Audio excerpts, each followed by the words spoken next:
Hello, I wanted to come to all of you briefly and give an update on how we are faring as we come into the end of the year according to the budget.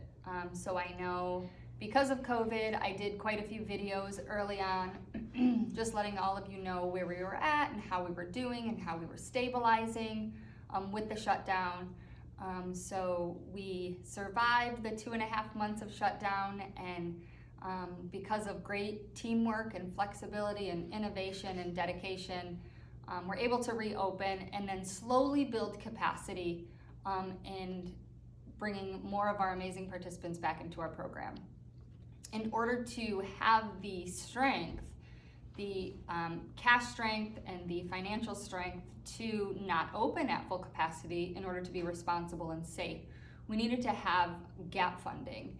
And thankfully, because of the OU CARES Act from the federal government, we received the EIDL funds and the payment protection funds that really helped us carry ourselves through the time that we were not at full capacity. Now, we're not still at full capacity, but are still with our revised budget. So we had our original budget from the year, and then we revised the budget several times as things changed with COVID.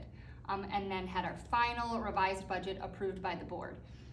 So I'm happy to tell you that our programming is coming ahead of plan versus budget. So the hours of service we are delivering is beating what we had targeted in our plan.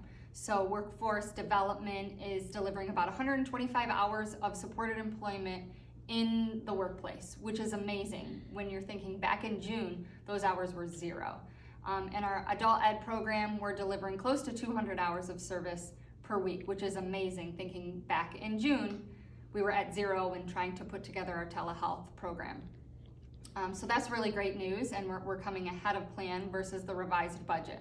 Now keep in mind, when I say we're coming in ahead of plan, the plan for both of these programs is to operate at a loss. That's why we have a development program. That's why fundraising is necessary. So we're coming in ahead of plan, but we're still operating at a loss, that we have to bridge that gap with our development funding. And happy to tell you that development is coming in right on track versus plan. We have a lot of big numbers to hit the rest of the year. We're working on a strong strategy in order to hit those numbers and really move forward towards recovery. Now this revised plan did have a lot of expenses removed from the budget. We had to cut out a lot in order to stay stable from a cash flow standpoint, our net income to have really a balanced budget that was a really stable organization. And so at this point, we will be able to start slowly building ourselves back to that pre-COVID budget. We do have our 2021 budget close to completion, and I'll be going through all of that with you either in a virtual town hall or a video like this, but we still do have to get that 2021 plan approved by the board. But I just want to thank everyone for all of your hard work and dedication, and just to know that from the leadership on down, we are doing really, really amazing work and making a lot of progress through the devastation that hit back in March. And because of that, are stabilizing and coming out of this in a really, really good position. So I appreciate all of you, and I want you to know that we are making progress and doing really well despite all the things thrown at us this year. And great job, team.